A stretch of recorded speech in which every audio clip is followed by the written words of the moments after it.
सुकून एफएम के साथ जुड़े हुए सभी व्यूवर्स और सब्सक्राइबर का हार्दिक स्वागत है। आप सभी को कहानी बहुत अच्छी लग रही है, इसलिए मैं आपका सभी का धन्यवाद करता हूँ। आप कहानी को शेयर भी करते हैं और लाइक भी करते हैं और कमेंट भी करते हैं। जो करते हैं उनका बहुत बहुत धन्यवाद, और जो नहीं करते हैं आज वो जरूर करके जाएंगे। जो भी दोस्त नए आए हैं और अभी तक सब्सक्राइब सुकून एफएम को नहीं किया है तो जल्दी से इसको सब्सक्राइब कर लें और बेल आइकन जरूर दबा लें, जिससे अगले वीडियो की नोटिफिकेशन आप तक पहुंच जाए। दोस्तों, सीक्रेट घर जमाई कहानी बहुत ही अच्छी है और आप लोग इसे प्यार भी दे रहे हैं। मैं चाहता हूं कि जल्दी से जल्दी अपने 10,000 सब्सक्राइबर को पूरा करवाइए। उसके बाद हम आपको वीडियो वाली स्टोरीज भी दिखाएंगे। आज के सीक्रेट घर जमाई के 42वें एपिसोड में आपका स्वागत है। मैं मनदीप आपको सुनाने जा रहा हूं आज की कहानी। चलिए शुरू करते हैं कहानी। समर को गुस्सा आ रहा था। सेल्समैन और उस नौजवान की हिम्मत कैसे हुई उसका मजाक उड़ाने की। उसने उस नौजवान पर व्यंग्य करते हुए कहा, बेवकूफ, बेवकूफ बनाना बंद करो। तुमने जो डायमंड ब्रेसलेट खरीदा है वो नकली है। उस नौजवान ने चिल्लाते हुए कहा, तुम्हारा क्या मतलब है कि ये जो ब्रेसलेट मैंने खरीदा है वो नकली है?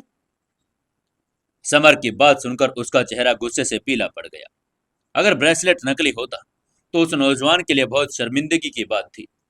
तभी सेल्समैन ने भी नाराज होते हुए कहा, तुम क्या बकवास कर रहे हो? हमारे खुद की औकात नहीं ब्रेसलेट खरीदने की, इसलिए आप जब दूसरे ने खरीद लिया तो उससे बेहतर दिखाने के लिए कह रहे हो कि ये ब्रेसलेट नकली है। उसकी बात पर समर ने धीरे से मुस्कुराते हुए कहा, इसे टेस्ट करके दिखाओ ताकि हम सब जान सके कि ये असली है नकली। असली डायमंड पानी में डालने पर डूबता नहीं है और उसकी चमक भी पानी की सतह पर चमकती रहती है। दूसरी ओर नकली डायमंड न केवल फीका पड़ जाता है बल्कि पानी में डूब भी जाता है। समर की बात सुनते ही उस नौजवान ने एक गिलास पानी उठाते हुए कहा, ठीक है, मुझे ही ट्राई करके देखने दो। उसने उस गिलास में उस ब्रेसलेट को रख दिया। जैसा कि समर ने कहा था, पानी में जाते ही केवल डायमंड की चमक फीकी पड़ गई, बल्कि वो पानी में डूब भी गया। ये देखते ही नौजवान ने सेल्समैन को गुस्से में घूरा और उसका चेहरा गुस्से से लाल हो गया। सेल्समैन ने अपने माथे पर पसीना पोंछते हुए गिलास में रखे ब्रेसलेट की ओर इशारा किया और समझाने की कोशिश करते हुए कहा, साहब जरा गौर से देखिए, ब्रेसलेट फीका नहीं पड़ा, ये नकली नहीं है। ये पानी में तो इसलिए डूब गया क्योंकि इसमें गोल्ड भी है ना। तभी समर ने अपने हाथ पीछे करते हुए एक एक्सपर्ट की तरह कहा, ये ब्रेसलेट कुछ केमिकल्स प्रोसेस से गुजरा है, इसलिए कोई आश्चर्य नहीं कि आसानी से फीका नहीं पड़ेगा। हालांकि अगर तुम पानी में थोड़ा सिरका मिला दो तो ये तुरंत फीका पड़ जाएगा। समर की बात सुनते ही नौजवान तुरंत दौड़कर बगल के सुपरमार्केट से सिरके की बोतल ले आया। उसने पानी में थोड़ा सिरका डाल दिया। सिरका डालते ही ब्रेसलेट पर चढ़ी केमिकल की परत फीकी पड़ने लगी और आखिरकार उसकी पूरी चमक उड़ गई, जिससे वो बस एक भद्दा सा कांच का टुकड़ा बनकर रह गया, जिसकी कीमत 10 रुपए से ज्यादा थी नहीं। ये देखकर उस नौजवान ने पागलों की तरह दहाड़ते हुए कहा, सेल्समैन कमीने, तुमने मुझसे झूठ कहा। तुम्हारी हिम्मत भी कैसे हुई मुझे नकली ब्रेसलेट बेचने की? ये कहते हुए उसने सेल्समैन को एक पंच मार दिया। ये बेहद ही अपमानजनक बात थी कि उसने नकली डायमंड ब्रेसलेट 10 करोड़ रुपए का खरीद लिया था और जिसकी कीमत 10 रुपए भी नहीं थी। सेल्समैन भी पीछे नहीं हटा और उस नौजवान के साथ लड़ने लगा। ये दोनों अभी कुछ देर पहले समर का एक साथ मिलकर मजाक उड़ा रहे थे और अब अपने स्वार्थ के लिए एक दूसरे को गले के कुत्तों की तरह लड़ते जा रहे थे। समर ने बदला लेने के लिए उन दोनों को पीटने की सोची, लेकिन जब वो एक दूसरे के लड़कर अपनी पूरी एनर्जी डाउन कर चुके थे, इसलिए समर ने कियारा का हाथ पकड़ते हुए कहा, चलो हनी, हमें इन दोनों के पागलों को यहीं छोड़ देना चाहिए। इनकी लड़ाई से हमारा कोई लेना देना नहीं। ये कहते हुए वो कियारा को अपने साथ लेकर एंटिक स्टोर से बाहर निकल गया। ठीक उसी समय उधर सिटी हॉस्पिटल के ऑर्थो वार्ड में एक युवक प्लास्टर में लिपटा हुआ था। उसकी नसों में ड्रिप लगी हुई थी। वो बिस्तर पर बेहाल पड़ा था और जिस लड़के की नसों को ड्रिप लगी थी वो कोई और नहीं ऋषभ था, जिसके हाथ पैर समर ने तोड़े थे। काले सूट पहने एक अधेड़ उम्र के आदमी ने ऋषभ के सामने वो जाकर खड़ा था। उसका चेहरा आदमी उदासी से घिरा हुआ था। चारों ओर एक अंधेरा और उदासी का भाव था। डॉक्टर ने उसे बताया कि उसके बेटे के हाथ पैर टूट गए हैं, हड्डियां पूरी तरह से खत्म हो गई हैं। उसे ठीक होने की कोई भी संभावना नहीं। दुर्भाग्य से उसे अपना बाकी जीवन बिस्तर पर ही बिताना पड़ेगा। वह अधेड़ उम्र का आदमी बिहार बॉयज ग्रुप का लीडर था। ऋषभ ने उस अधेड़ आदमी से गुस्से में घूरते हुए कहा, पापा, पापा प्लीज, प्लीज आपको मेरा बदला लेना पड़ेगा पापा, प्लीज। काले चेहरे वाले अधेड़ उम्र के आदमी ने क्रूरता से जवाब दिया, बेटा तुम निश्चिंत रहो, मैं तुम्हारा बदला लेने के लिए उसके हाथ पैर तोड़ दूंगा। रुको, रुको, मैं उसके शरीर के टुकड़े टुकड़े कर दूंगा, उसका मांस चील को खिला दूंगा। इस सब से अनजान उधर समर और कियारा पूरी दोपहर शॉपिंग करते रहे। उसके बाद वो अपनी बीएमडब्ल्यू में रेड वाइन बैंकेट पहुंच गए थे। Red wine banquet skyline grand club में आयोजित किया गया था, जो इंदौर शहर का सबसे बड़ा प्राइवेट क्लब था। क्लब में एंट्री लेना आसान था नहीं।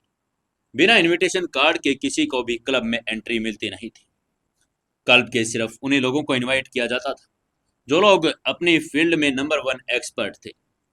कियारा इंदौर शहर की सबसे खूबसूरत लड़की और बिजनेस क्वीन मानी जाती थी, इसलिए उसे रेड वाइन बैंकेट का इनविटेशन मिला था।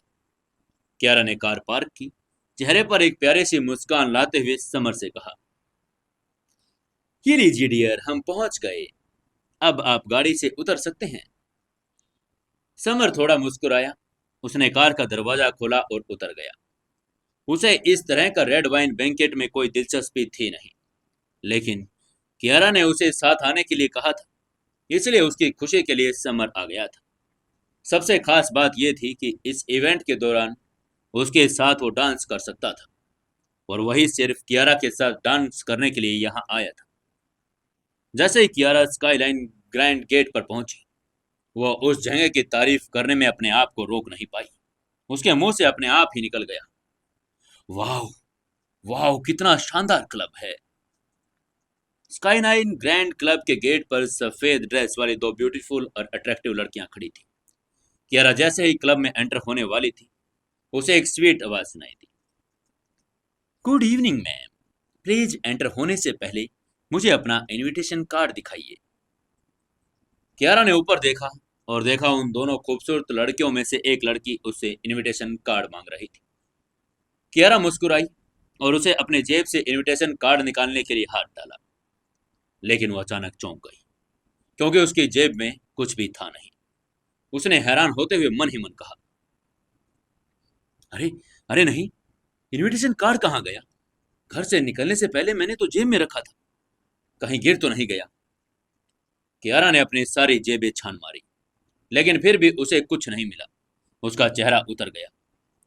कियारा को घबराया हुआ देखकर समर ने उसके पास आते हुए धीरे से कहा, क्या हुआ हनी, इस तरह घबरा क्यों रही हो? कियारा ने भौहें चढ़ाई और कहा, मुझे इनविटेशन कार्ड नहीं मिल रहा, शायद मैंने उसे गिरा दिया। समर ने आंखें घुमाई और चौंकते हुए कहा, क्या बिना इनविटेशन कार्ड के लोग हमें अंदर नहीं जाने देंगे? तभी पहरेदार लड़की ने अपना धैर्य छोड़ते हुए कहा, प्लीज आप इनविटेशन कार्ड के बिना अंदर नहीं जा सकते, रास्ते से हट जाइए, और भी गेस्ट आ रहे हैं, प्लीज। उसके चेहरे की मुस्कान गायब हो गई थी। उसे लग रहा था कि उसके सामने खड़े ये लोग कोई फ्रॉड थे, जो बिना इनविटेशन के क्लब में जाने की कोशिश कर रहे थे। तभी अचानक उनको एक ठंडी आवाज सुनाई दी, ये लो, अपने दुश्मन तो हमें एंट्री गेट पर मिल गए। समर ने पलटकर देखा। पता चला कि ये आवाज एक नौजवान की थी जो पीला और बीमार लग रहा था। ये बीमार आदमी शर्मा परिवार का यंग मास्टर कार्तिक था। जाहिर है कि समर उसे जानता था। कार्तिक के पीछे दो नौजवान और चले आ रहे थे। वो कोई और नहीं, मेहरा परिवार के यंग मास्टर ईशान मेहरा और भारद्वाज परिवार के यंग मास्टर विवान भारद्वाज थे। इंदौर शहर का भारद्वाज परिवार दिल्ली के भारद्वाज परिवार के दूर का हिस्सा था। इंदौर परिवार का उस परिवार भारद्वाज के साथ कोई सम्मान था नहीं, लेकिन ये इंदौर शहर के अमीरी परिवारों में से एक था। समर ने कार्तिक की तरफ देखते हुए कहा, क्या तुम्हारी तबीयत कुछ ठीक हुई? समर के शब्दों को सुनते ही कार्तिक गुस्से से लाल हो गया। पिछली बार चैरिटी पार्टी में समर ने बताया था कि उसे अजीब सी बीमारी हो गई है, जिससे उसे काफी बेइज्जती झेलनी पड़ी। इसलिए वो सचमुच में गुस्से में था। कार्तिक ने गुस्से में उल्टा समर का मजाक बनाते हुए कहा, मैं ठीक हुआ या नहीं इससे तुम्हारा कोई लेना देना नहीं, लेकिन तुम बिना इनविटेशन कार्ड के रेड वाइन बैंकेट के अंदर कैसे घुसोगे? ये सोचो, कहीं ऐसा तो नहीं कि तुम सच में बिना इनविटेशन के अंदर घुसने की कोशिश कर रहे हो? क्या ये मजाक है? ईशान मेहरा चुपचाप उसके पास खड़ा था। समर ने उसको हर बात में हराया था, इसलिए वो दोबारा उसके साथ पंगा लेना नहीं चाहता था। ईशान मेहरा चुप रहा। ईशान मेहरा के उलट कार्तिक को शायद इस बारे में कुछ पता था नहीं, इसलिए वो बिना किसी हिचकिचाहट के साथ समर का मजाक उड़ाता जा रहा था। तभी पीछे से एक प्यारी सी आवाज आई, किसने कहा कि मेरा बेस्ट फ्रेंड अंदर नहीं जा सकता? इस मनमोहक आवाज को सुनते ही समर बिना देखे ही समझ गया कि आवाज पायल की थी। लाल रंग की ड्रेस और ऊंची एड़ी के जूतों में वो बेहद खूबसूरत लग रही थी, मानो कोई खिलता हुआ लाल गुलाब हो, कोमल और मनमोहक। कार्तिक ने पायल को देखते ही आदरपूर्वक अभिवादन करते हुए कहा, हेलो मिस पायल, वेलकम। इसमें कोई शक था नहीं कि कार्तिक उसे जानता नहीं था। वो राजधानी के कपूर परिवार की सबसे छोटी बेटी थी। इंदौर शहर में उससे ज्यादा पावरफुल कोई था भी नहीं। ईशान मेहरा और विवान भारद्वाज ने पायल का बहुत सम्मान कर रहे थे, क्योंकि वो भी उसे नाराज तो कर नहीं सकते थे। पायल कार्तिक और आसपास के लोगों को इग्नोर करते हुए सीधा कियारा और समर के पास चली गई। ये देखकर कार्तिक का चेहरा बिल्कुल उतर गया। उसने अपनी मुट्ठियां कस ली। उसको पायल का इग्नोर करना बिल्कुल भी पसंद नहीं आया था। दरअसल पायल ने जानबूझकर ऐसा किया क्योंकि कार्तिक ने समर का मजाक उड़ाया था। वो अपने ही बॉयफ्रेंड की इंसल्ट होता हुआ देखकर कैसे चुप हो सकती थी, इसलिए उसे लगा कि उसे सबक सिखाना जरूरी है। पायल कियारा और समर के पास आ गई। चेहरे पर एक चमकदार मुस्कान के साथ बोली, चलिए दोनों मेरे साथ चलिए, हम अंदर चलते हैं।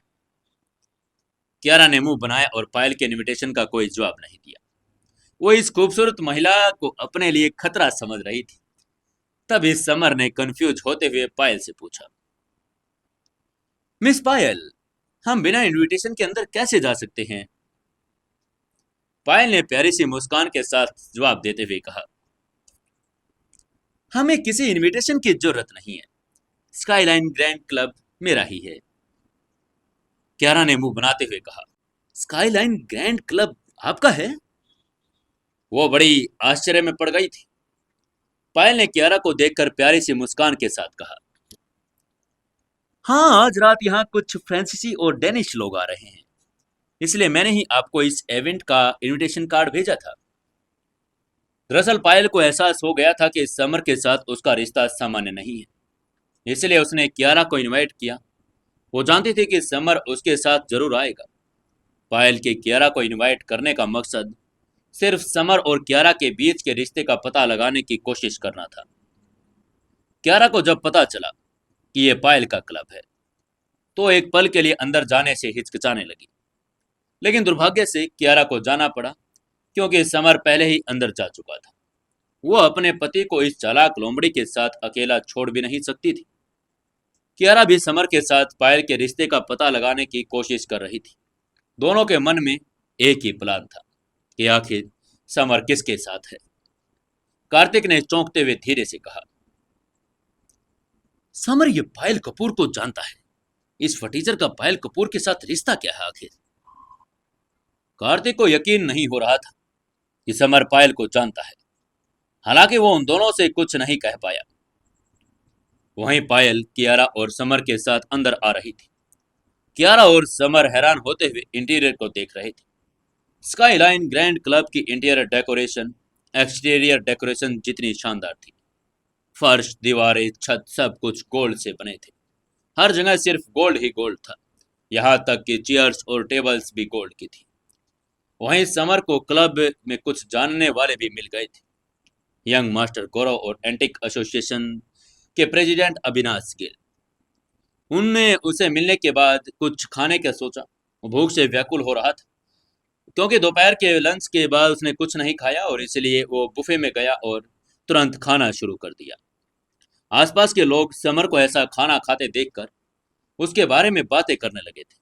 उसे तिरस्कार भरी नजरों से देख रहे थे। एक गोरे से लड़के ने समर की तरफ देखते हुए कहा, हुई जी, ये इतना बदतमीज कैसे हो सकता है जो होस्ट के अनाउंस करने से पहले ही खाना खाने लग गया।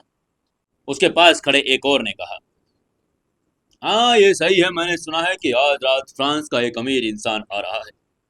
अगर उसने उसको ऐसे देख लिया तो वो सभी इंडियंस को बदनाम करेगा। उसके पास खड़े लड़के ने कहा, तुमने सिर्फ फ्रांस वाले के बारे में सुना है, लेकिन मैंने सुना है कि कुछ गेस्ट डेनमार्क से भी आ रहे हैं। दरअसल ये सभी लोग भूख से मर तो रहे थे, लेकिन खाना चाहते थे पर खा नहीं सकते थे। कंट्रोल को भूख को कर ही रही थी क्योंकि पायल ने अभी तक डिनर की अनाउंसमेंट की नहीं थी और अभी तक इवेंट के गेस्ट भी नहीं आए थे। ऐसे अच्छा नहीं लगता कि होस्ट ही गेस्ट से पहले खाना खा ले। आज इंडियन होने के नाते अभी भी होस्ट थे और अभी गेस्ट का बेसब्री से इंतजार कर रहे थे, लेकिन इस लड़के ने तो पहले खाना खाकर उसकी इंसल्ट कर दी। पायल ने जैसे ही लॉबी में घुसे सभी लड़कों को देखकर मुस्कुराते हुए कहा, लेडीज एंड जेंटलमैन, आज रात के रेड वाइन बैंकेट में आपका बहुत बहुत स्वागत है। मुझे अभी खबर मिली है कि फ्रांस से मिस्टर बर्नार्ड, डेनमार्क से मिस्टर बैरन स्मिथ एंट्री गेट पर पहुंच गए हैं। प्लीज आप लोग 1 मिनट वेट कीजिए, मैं उनका स्वागत करने जा रही हूं। ये कहते हुए मिस्टर बर्नार्ड और मिस्टर बैरन स्मिथ मिलने के लिए वो बाहर चली गई।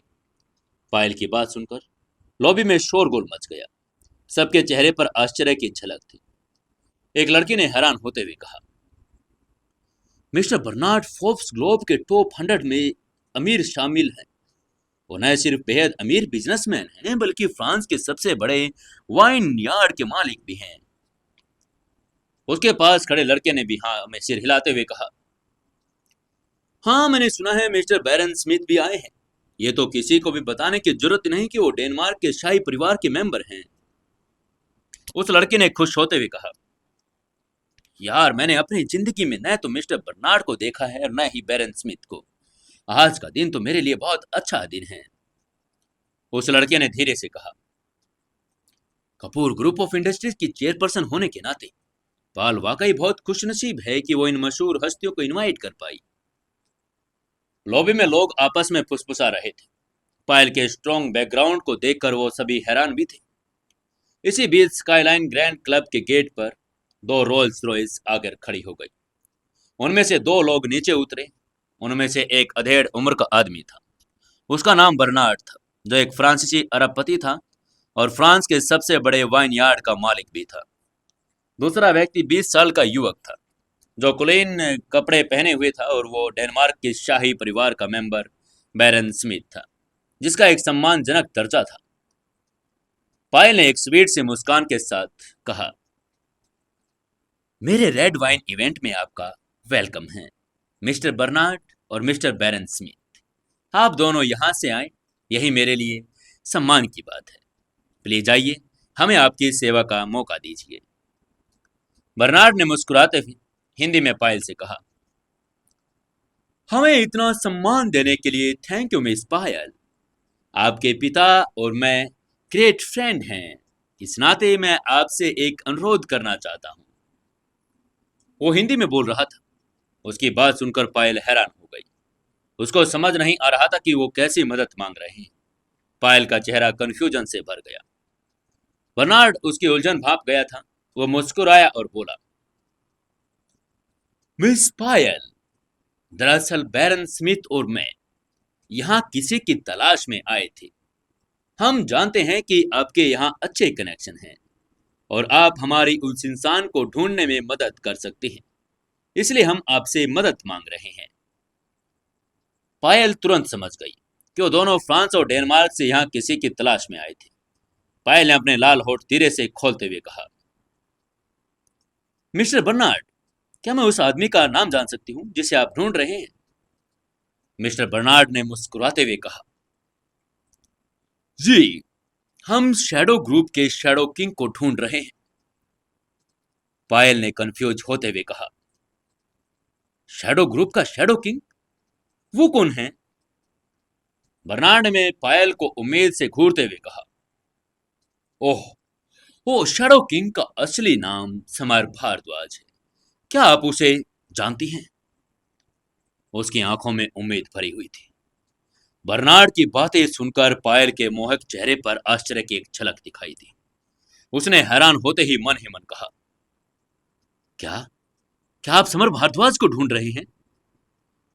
उसकी आंखों के सामने समर की छवि घूमने लगी। उसका नाम भी तो समर भारद्वाज था।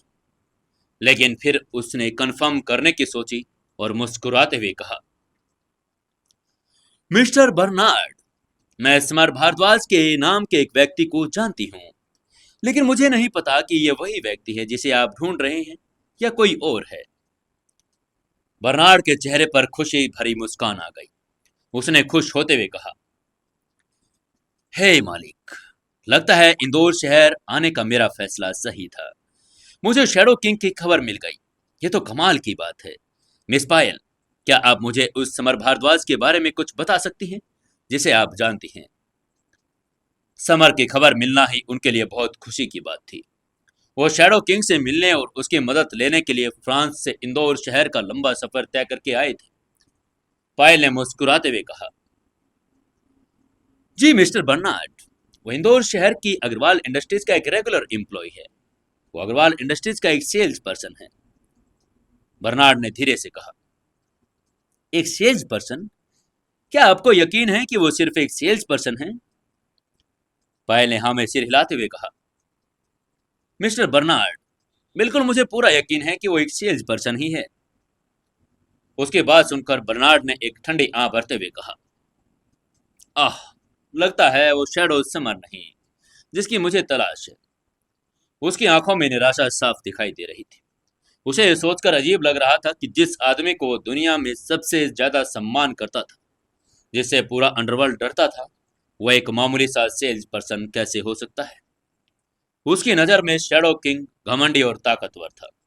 एक बार किसी ने उसे अपनी कंपनी का सिक्योरिटी सलाहकार बनने के लिए 100 करोड़ रुपए डॉलर की पेशकश की थी। एक ऐसा सिक्योरिटी सलाहकार जिसे काम पर जाने की भी जरूरत थी नहीं। सच तो यह है कि वो व्यक्ति समर के नाम का इस्तेमाल अपनी कंपनी की सिक्योरिटी के लिए करना चाहता था, लेकिन शैडो किंग ने उसकी इस ऑफर को ठुकरा दिया। जिस शैडो किंग ने 100 करोड़ डॉलर के लिए काम नहीं किया, वो कुछ हजार रुपए की सैलरी के लिए सेल्स पर्सन का काम क्यों करेगा? बैरन स्मिथ के चेहरे पर कुछ जैसे ही निराशा आई। उन जैसे करोड़पति और कुलीन लोगों के लिए सेल्स पर्सन एक तुच्छ नौकरी थी। पायल ने माफी मांगते हुए कहा, सॉरी मिस्टर बर्नार्ड बैरन स्मिथ, आप निश्चिंत रहें, मैं आपकी शैडो किंग को ढूंढने में पूरी मदद करूंगी। उसे लगा कि समर शैडो किंग नहीं था। आखिरकार शैडो किंग सबसे पावरफुल था और घमंडी और अभिमानी जरूर होगा। उसका अग्रवाल इंडस्ट्रीज में एक मामूली सा सेल्स पर्सन होना तो नामुमकिन लग रहा था। और पायल की नजर में तो अग्रवाल कंपनी ही बहुत छोटी थी। पायल ने मोहक मुस्कान के साथ कहा, चलिए sorry mister Bernard and Baron Smith, अंदर चलिए, मैं आपको रेड वाइन बैंकेट में ले चलती हूँ। सभी गेस्ट आपका बेसब्री से इंतजार कर रहे हैं। ये कहते हुए वो सम्मान के साथ दोनों को स्काईलाइन ग्रैंड क्लब के साथ अंदर ले गई। उस समय हॉल में मौजूद सभी लोग प्रवेश द्वार की ओर गौर से देख रहे थे। वह सभी फ्रांस के महान करोड़पति और डेनमार्क के शाही मेंबर से मिलना चाहते थे। वाइन बैंकेट हाई क्लास लोगों के लिए अच्छा अपना नेटवर्क बनाने और ज्यादा महत्वपूर्ण लोगों से मिलने का जरिया था। वो लोग एक दूसरे से मिलकर नए प्रोजेक्ट पर काम कर सकते थे। जब पायल स्मिथ और बर्नार्ड को हॉल में लाई तो सभी खड़े हो गए और जोर से तालियां बजाने लगे। सिर्फ समर ने ताली नहीं बजाई। वह अभी भी खाने की प्लेट पकड़े हुए खाना खाने में मग्न था। उसने अपना सिर भी नहीं उठाया। उसे पता ही नहीं चला कि पायल कब दोनों को हॉल में ले आई। आसपास के जब लोगों ने देखा कि समर अभी भी खाना खा रहा है, तो वे उसे तिरस्कार से देखने लगे। कार्तिक ने समर को तिरस्कार से देखते हुए बुदबुदाते हुए कहा, ये कैसा इंसान है? इसकी इन्हीं हरकतों की वजह से ये सिर्फ एक मामूली सेल्स पर्सन है जो कभी भी तरक्की नहीं कर सकता। समर को उन लोगों की कोई परवाह थी नहीं। उसके दिल में पेट भर खाना खाना ज्यादा मायने रखता था। वहीं आसपास के लोग तालियां बजाते हुए किसी से झूम उठे और दोनों गेस्ट की तारीफ कर रहे थे। तभी बर्नार्ड ने पायल से मुस्कुराते हुए कहा, मिस पायल, भारत के लोग बहुत वेलकमिंग हैं। मुझे सभी बहुत पसंद आए। उसने गौर से अपना सिर थोड़ा ऊपर उठाया। उसे गौर करने का हक था क्योंकि इस हाल में उससे ज्यादा अमीर कोई था भी नहीं। बर्नार्ड एक चतुर व्यक्ति था और कोई जानता था कि हॉल में बैठे लोग उसे खुश करने के लिए कोशिश कर रहे हैं। इसलिए वो बहुत खुश हुआ। उसे ध्यान का केंद्र बनना पसंद था। स्मिथ ने भी अहंकार से अपना सिर उठाया। वो एक कुलीन और शाही परिवार का सदस्य था। स्वाभाविक रूप से वो अपने आप को श्रेष्ठ मानता था। तभी बर्नार्ड की नजर समर पर पड़ी, जो चुपचाप सिर झुकाकर खाना खा रहा था। उसने समर की तरफ इशारा करते हुए कहा, ओह, कोई तो है जो तालियां नहीं बजा रहा। उसके भाव बदल गए। क्योंकि समर का चेहरा नीचे झुका हुआ था, इसलिए बर्नार्ड उसका चेहरा नहीं देख पा रहा था। लेकिन उसकी बॉडी लैंग्वेज से समर उसको कुछ जाना पहचाना लग रहा था। बर्नार्ड की बातें सुनकर पायल ने अपनी नजरें उस तरफ घुमाई जहां वो देख रहा था। समर को खाना खाते देखकर उसकी आंखें घूम गई। वो उसको देखकर अवाक रह गई। वो ऐसे मेहमानों से पहले खाना क्यों खा रहा था? उसने उसके स्वागत में ताली भी नहीं बजाई। ये बेहद अपमानजनक बात थी। इसमें कोई आश्चर्य की बात नहीं थी कि समर से वो नाराज हो गई थी। क्यारा ने जब देखा कि सबका ध्यान समर पर था, उसके भी भाव अजीब से हो गए। क्यारा ने समर की कोहनी खींची और उसे केक खाना बंद करने के लिए अपना सिर उठाने को कहा। समर केक का आनंद ले रहा था। जब क्यारा ने उसे खींच लिया, उसने असमंजस में अपना सिर उठाते हुए कहा, हनी, तुम मुझे ऐसे खींच क्यों रही हो? जब समर ने सर उठाया तो बर्नार्ड और स्मिथ ने आखिरकार उसका चेहरा देख लिया। दोनों कांप उठे और उनकी आंखें खुशी से भर गई। वो इस तरह खुश हो गए थे जैसे उनके हाथ कोई खजाना मिल गया। दोनों ने मन ही मन कहा, शैडो किंग, ये हाइनेस शैडो किंग है। और खुशी खुशी समर की तरफ चल पड़े। आसपास के लोगों ने जब दोनों को ऐसे समर की तरफ जाते हुए देखा तो लोग आपस में चर्चा करने लगे। एक औरत ने कहा, अरे नहीं, मिस्टर बर्नार्ड उसको ऐसा खाना खाते देखकर ऑफेंड हो गए और इसे सबक सिखाने जा रहे हैं।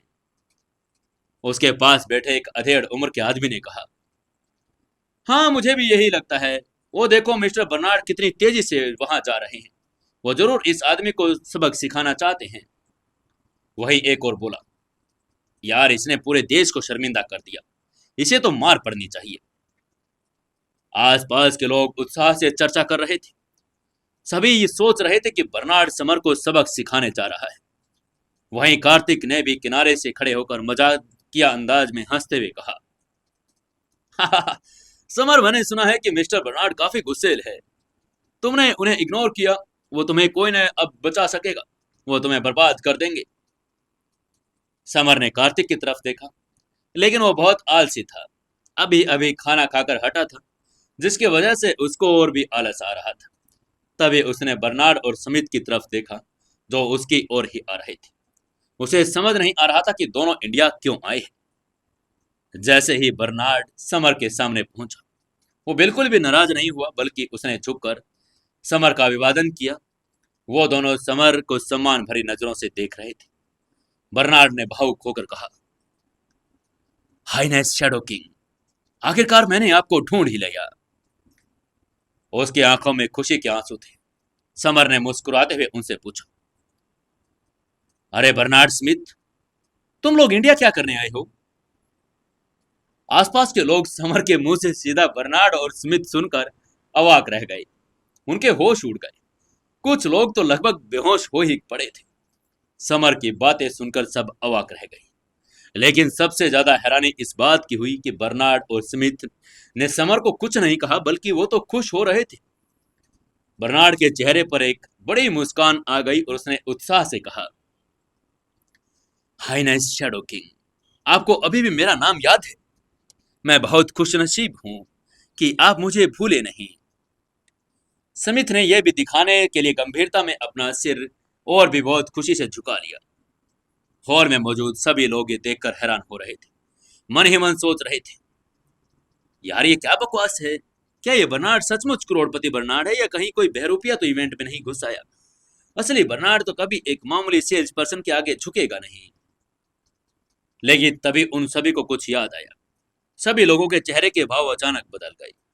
वो सभी एक दूसरे को देख रहे थे और मन ही मन कह रहे थे, क्या बर्नार्ड ने समर को हाइनेस शैडो किंग कहा था? शैडो किंग, शैडो किंग कौन था? और सब उलझन में पड़ गए। हालांकि हॉल में मौजूद लोग इंदौर शहर के अमीर लोग थे, लेकिन फिर भी वे किंग के बराबर नहीं थे। समर का मजाक उड़ाने वाले लोगों के चेहरे पीले पड़ गए। वो कांपने लगे थे। अगर समर उनसे गुस्सा हो गया तो वो बर्बाद हो जाएंगे। कार्तिक का चेहरा भी पीला पड़ गया था। उसके माथे पर पसीने की बूंदें आ गई। शर्मा परिवार का यंग मास्टर होने के नाते उसे बर्नार्ड के पावर का अंदाजा तो था ही, लेकिन वो ये समझ गया था कि बर्नार्ड को झुकाने वाला आदमी भी कोई साधारण व्यक्ति तो नहीं हो सकता। कार्तिक को यह सोचकर ही अफसोस हो रहा था कि उसने समर का मजाक उड़ाया। ईशान मेहरा और विवान भारद्वाज के चेहरे भी पीले पड़ चुके थे। इस पूरे हॉल के अंदर केवल पायल ही शैडो किंग के बारे में जानती थी। वो दिल्ली के 4 बड़े परिवारों में से एक की यंग मिस्ट्रेस थी, तो उसने अपने परिवार से शैडो किंग के बारे में सुना था। पायल के चेहरे पर खुशी की झलक दिखाई दी। उसने मन ही मन सोचा, समर ग्रेट शैडो किंग है। वाह! अगर समर ग्रेट शैडो किंग था तो उसे अनुराग से शादी करने की जरूरत थी नहीं। लेकिन चौहान परिवार की ताकत के बारे में सोचकर पायल के चेहरे के भाव बदल गए। उसने अपने पिता से सुना था कि चौहान परिवार सिर्फ दिल्ली के सबसे परिवार बड़े में से एक नहीं था, बल्कि उनकी पावर उनसे भी कई ज्यादा गुना अलग थी। इंडिया के सबसे पावरफुल आदमी ड्रैगन किंग के भी चौहान परिवार के साथ अच्छे कनेक्शन थे। हालांकि समर पावरफुल था, लेकिन फिर भी पायल को लग रहा था कि वो चौहान परिवार का मुकाबला नहीं कर सकता था। समर ने अपने खाने का आखिरी निवाला खत्म करने के बाद बर्नार्ड से पूछा, बर्नार्ड, तुम इंडिया क्यों आए हो? ये कहते हुए उसने लापरवाही से प्लेट मेज पर रख दी। बर्नार्ड ने झुककर सम्मानपूर्वक कहा, शैडो किंग, मैं आपको ढूंढने के लिए ही यहाँ आया था। मुझे आपकी मदद की जरूरत है। प्लीज, क्या आप मेरी छोटी सी मदद कर सकते हैं? उसके चेहरे पर अब बिल्कुल घमंड नहीं था, सिर्फ समर के लिए सम्मान था। समर ने हल्की मुस्कान के साथ कहा, ठीक है, बताओ मैं तुम्हारी कैसे मदद कर सकता हूं? बर्नार्ड के बारे में उसकी अच्छी धारणा थी। जब भी वो किसी मिशन के लिए यूरोप जाता था तो बर्नार्ड उसकी पूरी टीम के रहने और खाने का मुफ्त में इंतजाम करता था। बर्नार्ड ने आंखों में उम्मीद लिए ईमानदारी से कहा, हाइनेस, मेरे पिता मार्टिन कोमा में चले गए हैं। मैं चाहता हूं कि आप उनका इलाज करें। सभी डॉक्टर्स ने उनको जवाब दे दिया है। अब आप ही मेरी आखिरी उम्मीद हैं। सालों पहले जब वो गंभीर रूप से बीमार थे, कोई भी डॉक्टर उन्हें ठीक नहीं कर पा रहा था, समर ने उन्हें बचा लिया था। इसीलिए वो जानता था कि समर एक बहुत ही स्किल्ड डॉक्टर है। उसकी एक्यूपेंचर कला तो जादू जैसी है। समर ने हल्की मुस्कान के साथ बर्नार्ड की रिक्वेस्ट स्वीकार करते हुए कहा, हाँ जरूर, लेकिन आज रात नहीं, कल कैसा रहेगा? बर्नार्ड ने भावुक होकर समर की ओर झुकते हुए कहा, बहुत बहुत धन्यवाद, मैं कल आपका इंतजार करूंगा। वो जानता था कि चूंकि शैडो किंग ने उसके पिता के इलाज करने का वादा किया, तो वो निश्चित रूप से ठीक कर देगा। इसके बाद समर ने बैरन स्मिथ से पूछा, हाँ स्मिथ, अब तुम बताओ, तुम इंडिया क्यों आए हो? बैरन स्मिथ समर के मुंह से अपना उपनाम सुनकर खुश हो गया। उसने एक लेटर निकाला, समर को देते हुए कहा, हाइनेस, ये प्रिंसेस मारिया का आपके लिए एक लेटर लेकर आया हूं। उन्हें आपकी बहुत याद आती है, लेकिन उन्हें कुछ काम थे, इसलिए वो इंडिया नहीं आ पाई। इसलिए उन्होंने मुझे आपको ये लेटर देने के लिए यहां भेजा है। प्रिंसेस मारिया का लेटर? बैरन स्मिथ की बात सुनकर समर के चेहरे पर खुशी की एक झलक दिखाई दी। प्रिंसेस मारिया को देखे और उनसे संपर्क किए समर को बहुत समय हो गया था। जब वो यूरोप में था तो डेनमार्क की प्रिंसेस सारा दिन उसके साथ रहना पसंद करती थी। इससे भी इम्पोर्टेंट बात यह थी, प्रिंसेस को लोगों का पोर्ट्रेट बनाना बहुत पसंद था। उसने समर को भी पेंटिंग करनी सिखाई थी, तभी वो दोनों बहुत करीब आ गए थे। समर ने लेटर खोलते हुए हल्के से मुस्कुराते हुए स्मिथ से कहा, स्मिथ, ये लेटर यहां तक लाने के लिए शुक्रिया। जब उसने वो लेटर खोलकर देखा, जैसा कि उम्मीद थी, वहां एक पेंटिंग ही थी। उस पेंटिंग में एक समुद्र के बीच एक लड़का एक लड़की टहल रही थी। लड़की प्रिंसेस मारिया जैसी दिख रही थी, लड़का समर जैसा। पेंटिंग देखकर समर थोड़ा मुस्कुराया। पेंटिंग देखते ही उसे एहसास हो गया, प्रिंसेस मारिया उसे याद कर रही थी। वो दोनों अक्सर ही बीच पर टहलने जाया करते थे और वहां उन्हें कई यादें बनाई थी। वही प्रिंसेस मारिया की पेंटिंग देखकर क्यारा के चेहरे के भाव बदल गए। आखिरकार समर उसका पति था। उसे यह जानकर असहजता हो रही थी कि किसी प्रिंसेस ने उसके लिए लेटर लिखा और पेंटिंग भी बनाई। लेकिन क्यारा जानती थी, समर विदेश में पला बड़ा है। इसके अलावा वो प्रेस्टीजियस शैडो किंग था। उम्मीद थी कि वो डेनमार्क की प्रिंसेस को अच्छे से जानता होगा। हालांकि कियारा को शैडो किंग की उपाधि का अर्थ ठीक से पता नहीं था, लेकिन उसे सहज ही लग रहा था, शैडो किंग जरूर कोई पावरफुल इंसान होगा। कियारा स्वाभाविक रूप से खुश थी कि उसका पति इतना पावरफुल है, लेकिन उसको साथ ही प्रिंसेस मारिया को लेकर खतरा भी महसूस हो रहा था। वो मन ही मन पछता रही थी, सोच रही थी कि उसको पहले ही समर के साथ अपनी शादी के रिश्ते को आगे बढ़ाना चाहिए था।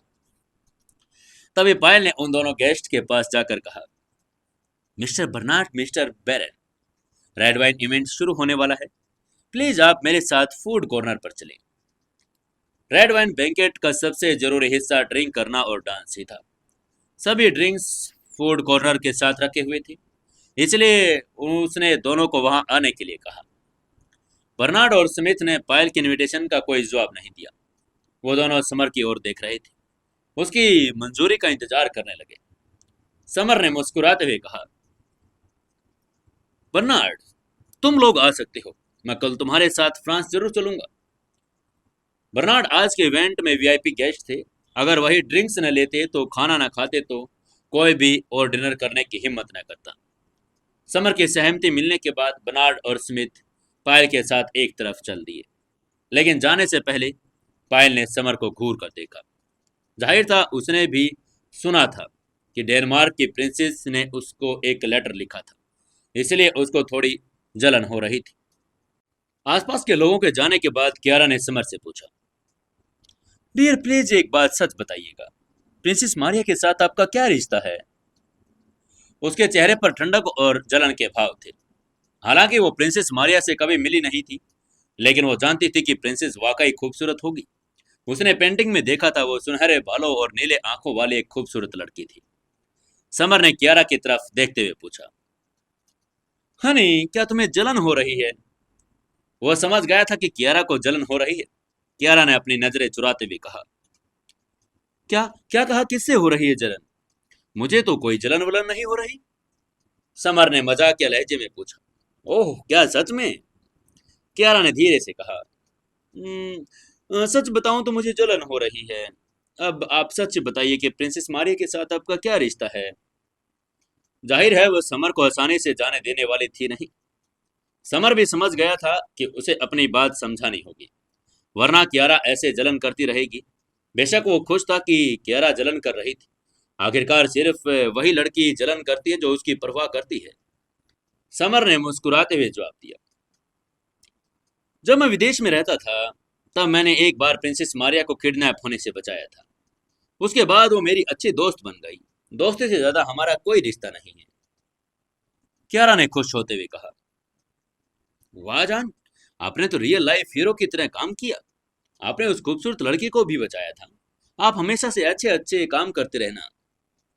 समर ने हल्के से कहा, हाँ हनी, मैं हमेशा ऐसे ही अच्छे काम करता रहूंगा। कियारा के चेहरे पर जलन धीरे धीरे गायब हो गई। क्योंकि समर ने प्रिंसेस मारिया को बचाया था और इसलिए उसका समर के प्रति कृतज्ञता से भरा जाना स्वाभाविक था। कियारा ने मन ही मन अपने आप से एक सवाल पूछा, कौन ज्यादा सुंदर हो सकती है, प्रिंसेस मारिया या मैं? ये सोचते हुए उसने समर से भी यही सवाल पूछ लिया, डियर प्लीज एक बात बताइए, मैं और प्रिंसेस मारिया में से कौन ज्यादा सुंदर है? समर ने मन ही मन हंसते हुए कहा। हाँ, मुझे पता था कि तुम ये सवाल जरूर पूछोगी।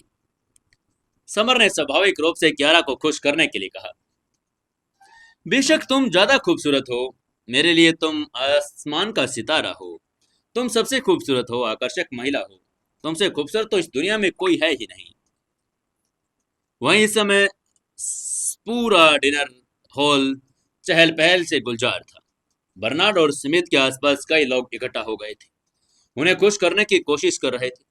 जाहिर है, समर को खुश करने के लिए कोशिश करने वाले वो लोग और थे, और कई बहादुर अमीर लड़कियां समर के पास आई और उसका फोन नंबर मांगने लगी।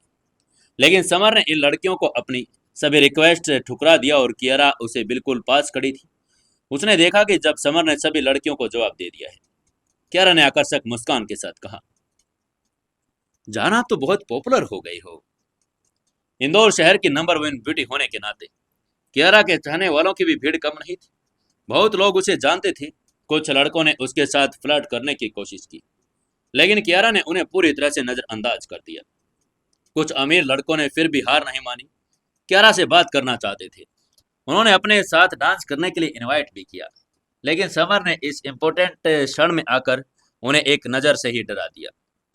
समर ने हल्के से आगे झुककर अपनी हथेली को आगे बढ़ाते हुए कहा, miss beauty queen Kiara Agarwal, क्या मुझे आपके साथ डांस करने का सम्मान मिल सकता है? कियारा ने मुस्कुराते हुए कहा, "हम्म, ठीक है, मैं आपको एक मौका दे रही हूँ।" ये कहते हुए वो सभी लड़कियों की जलन भरी निगाहों से बीच से होते हुए डांसिंग फ्लोर की ओर चल पड़ी। दोनों डांस फ्लोर पर जाते ही डांस करने लगे। समर के डांस स्किल्स देखकर कियारा के साथ साथ हॉल में मौजूद सभी लोग हैरान थे। समर की हरकतों से साफ जाहिर था कि वो डांस में बहुत माहिर है। उसकी हरकतें बहुत ही कुशल थी। ऐसा लग रहा था जैसे उसे बरसों का डांस का अनुभव हो। यहाँ तक कि कियारा, जिसने 3 साल की उम्र से डांस सीखना शुरू किया था, वो भी उसके जितना अच्छा डांस नहीं कर सकती थी। समर कियारा के चेहरे की तरफ देख रहा था। कियारा ने शर्माते हुए कहा, डियर प्लीज मुझे ऐसा मत देखो। यह पहली बार था जब कियारा किसी पुरुष के साथ डांस कर रही थी। उसे इसकी आदत थी नहीं, और समर की आक्रामक निगाहों को देखते हुए शर्म से लाल हो गई। कियारा की बातें सुनकर समर थोड़ा मुस्कुराया। कियारा थोड़ा घबरा गई। उसने घबराते हुए कहा, प्लीज इतने पास मत आओ ना। हालांकि वो आदमी अच्छा डांस कर रहा था, फिर भी उसकी तरफ बढ़ता ही जा रहा था। कियारा शर्मीली और संकोची थी। बेशक इस बार समर ने कियारा की बात नहीं सुनी। उसके होठ जल्दी से कियारा के होठ की ओर बढ़े और उसने जल्दी से किस कर लिया। कियारा का चेहरा शर्म से टमाटर की तरह लाल हो गया और वो भाव शून्य उसे देखती रह गई।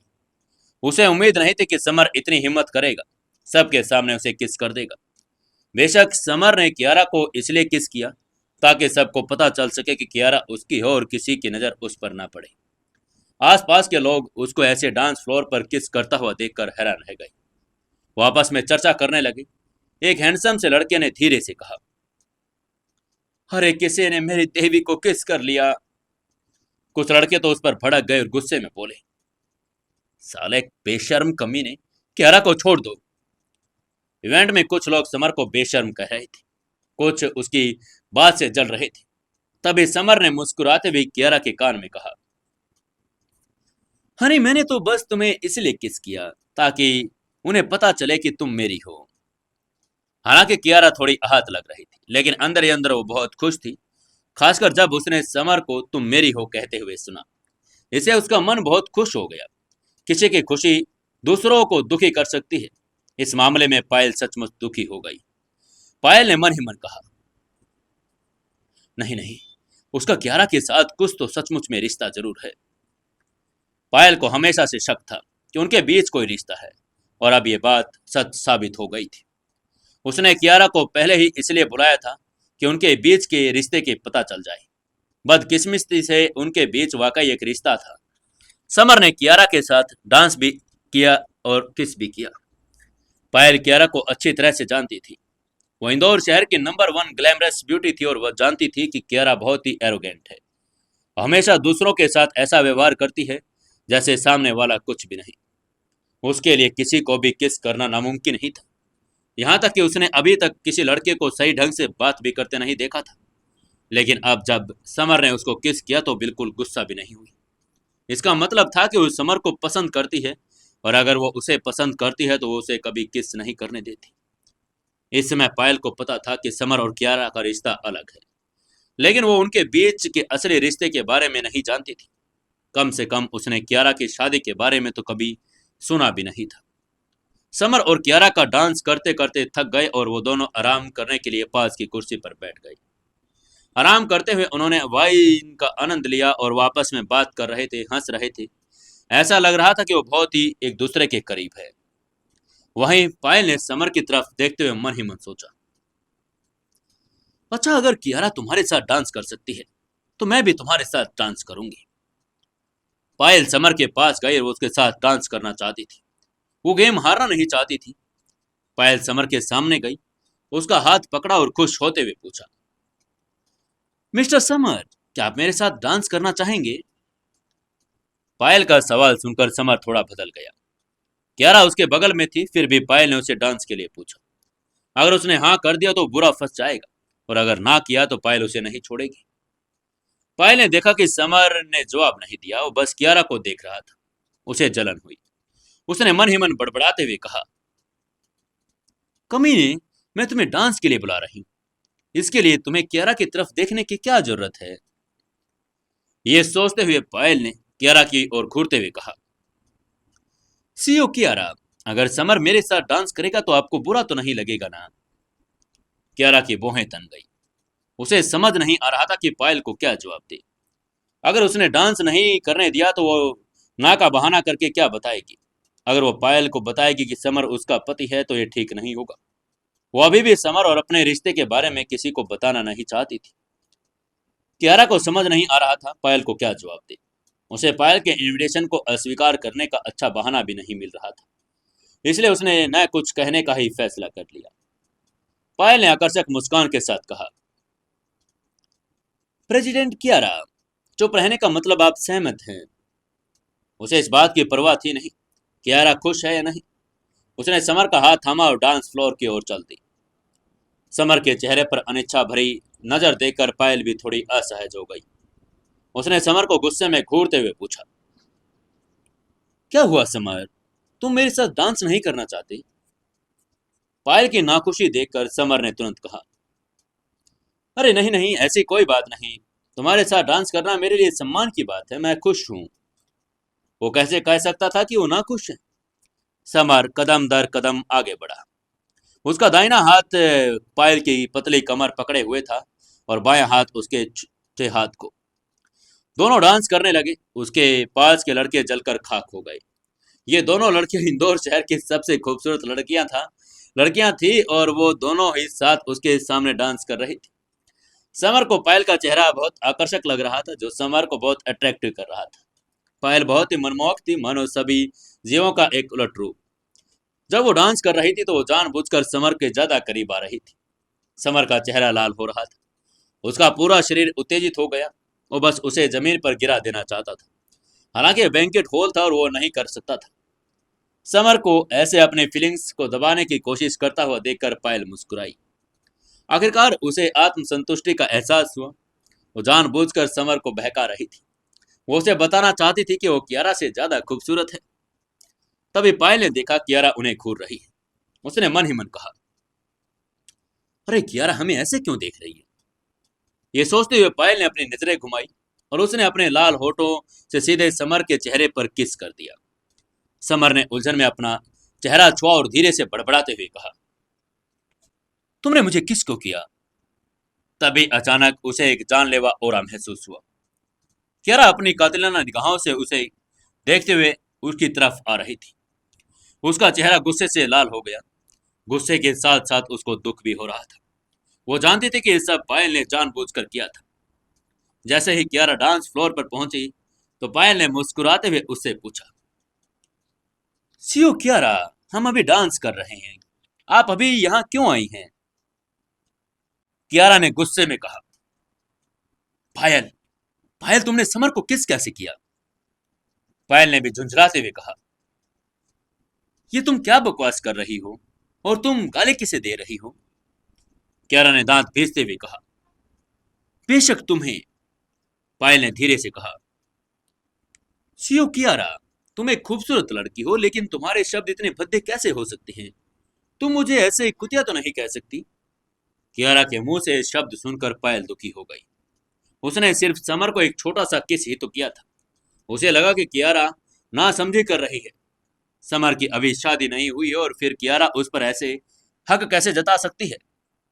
तभी कियारा ने भौहें चढ़ाई और पायल को चेतावनी देते हुए कहा, मैं तुम्हें चेतावनी दे रही हूं, समर को फुसलाना बंद करो और फिर से उसे किस करने की हिम्मत भी मत करना। कियारा की चेतावनी सुनकर पायल की भौहें सिकुड़ गई। वो बहुत परेशान थी। कियारा उसे चेतावनी देने वाली कौन होती थी? वो तो सिर्फ अग्रवाल इंडस्ट्रीज की सीईओ और समर की सीनियर थी।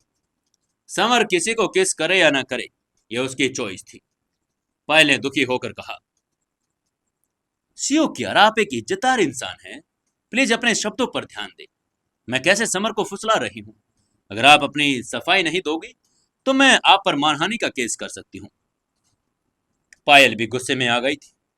कियारा ने ठंडे मुस्कान के साथ कहा, तुम दुष्ट हो क्योंकि तुमने समर को किस किया। पायल इतने गुस्से में आ गई थी, उसके चेहरे पर मुस्कान आ गई। उसने पहले कभी किसी को इतना दबंग बनते हुए देखा नहीं था।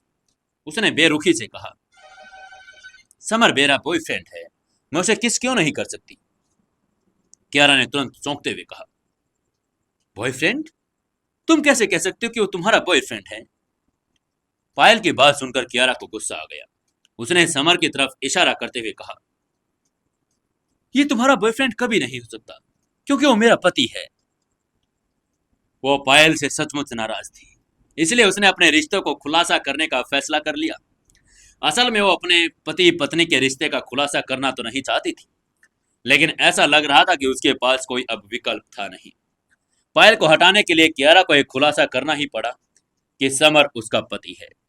इससे पायल दोबारा उसके पति को बहकाने की कोशिश नहीं करेगी। कियारा की बात सुनकर पायल स्तब्ध रह गई। उसका शरीर कांप उठा और उसकी आंखें अविश्वास से चौड़ी हो गई। पायल ने अविश्वास में अपनी पलकें झपकाते हुए पूछा, क्या क्या कहा तुमने? समर तुम्हारा पति है? कियारा समझ गई कि पायल के उसको बातों पर विश्वास नहीं, क्योंकि ये बात ही ऐसी थी। इंदौर शहर की नंबर 1 सुंदरी की शादी एक सेल्स पर्सन से कैसे हो गई? कियारा ने ठंडे स्वर में मुस्कुराते हुए कहा, अगर तुम्हें मेरी बात पर विश्वास नहीं तो तुम समर से पूछ सकती हो। पायल ने भौहें सिकोड़ी और समर को सवालिया निगाहों से देखा। उसकी नजर भावनाओं से भर गई थी। समर ने उसके नजरों को सवाल को पढ़ लिया। उसने उसने धीमी आवाज में कहा, क्या कहा है समर ने ये तो आपको कल ही पता चलेगा। दोस्तों, वीडियो को लाइक शेयर और कमेंट जरूर से जरूर कर देना और इस कहानी को ज़्यादा से ज़्यादा प्यार दें। चैनल को सब्सक्राइब कर लें और अगर आप हमसे कोई सवाल पूछना चाहते हैं तो कमेंट में पूछ सकते हैं।